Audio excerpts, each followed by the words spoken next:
प्राचीन भारत में एक छोटे से गांव में एक किसान रहता था। वह दिन रात मेहनत करता था, लेकिन उसके प्रयासों के बावजूद उसकी फसलें अच्छी नहीं होती थीं। किसान अपने भाग्य से निराश हो चुका था और वह समझ नहीं पा रहा था कि उसे क्या करना चाहिए। एक दिन उसने सुना कि गौतम बुद्ध उसके गांव में आए हैं और प्रवचन दे रहे हैं। उसने सोचा कि बुद्ध से मार्गदर्शन प्राप्त करना शायद उसकी समस्याओं का समाधान हो। वह बुद्ध के पास गया और अपनी समस्या को उनके सामने रखा। बुद्ध ने ध्यान से किसान की बात सुनी और मुस्कुराते हुए बोले, तुम्हारे पास इस संसार की सबसे बड़ी शक्ति है जिसे तुम शायद भूल चुके हो। किसान हैरान हुआ और पूछा, वह कौन सी शक्ति है जिसे मैं नहीं जानता?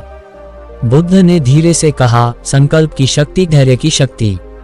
किसान ने पूछा, संकल्प की शक्ति, क्या यह मेरी समस्याओं को हल कर सकती है? बुद्ध ने एक पेड़ की ओर इशारा करते हुए कहा, देखो इस पेड़ को, ये बीज से बड़ा हुआ है, लेकिन ये तब तक नहीं उग सकता था जब तक उस बीज ने संकल्प नहीं लिया कि वह वृक्ष बनेगा। इसी तरह तुम्हारी फसलें भी तभी फलेंगी जब तुम संकल्प करोगे कि तुम्हारी मेहनत रंग लाएगी। किसान ने बुद्ध की बात को गहराई से समझा। उसने सोचा, अगर मैं अपनी मेहनत में संकल्प की शक्ति को जोड़ दूं, तो मुझे जरूर सफलता मिलेगी। उसने दृढ़ निश्चय किया कि वह निराशा को छोड़कर पूरी मेहनत और विश्वास के साथ अपनी खेती करेगा। वह किसान अपने खेतों में वापस लौटा और संकल्पित होकर खेती करने लगा। उसने पूरी लगन और धैर्य के साथ अपने काम को जारी रखा। धीरे धीरे उसकी फसलें पहले से बेहतर होने लगीं। उसकी मेहनत और संकल्प ने उसे सफलता दिलाई।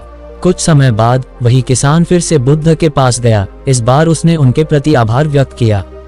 किसान ने कहा, आपने मुझे संकल्प की शक्ति का एहसास दिलाया, यही मेरी सफलता की कुंजी बनी। बुद्ध ने मुस्कुराते हुए कहा, सच्चे संकल्प और मेहनत से कोई भी कार्य असंभव नहीं है।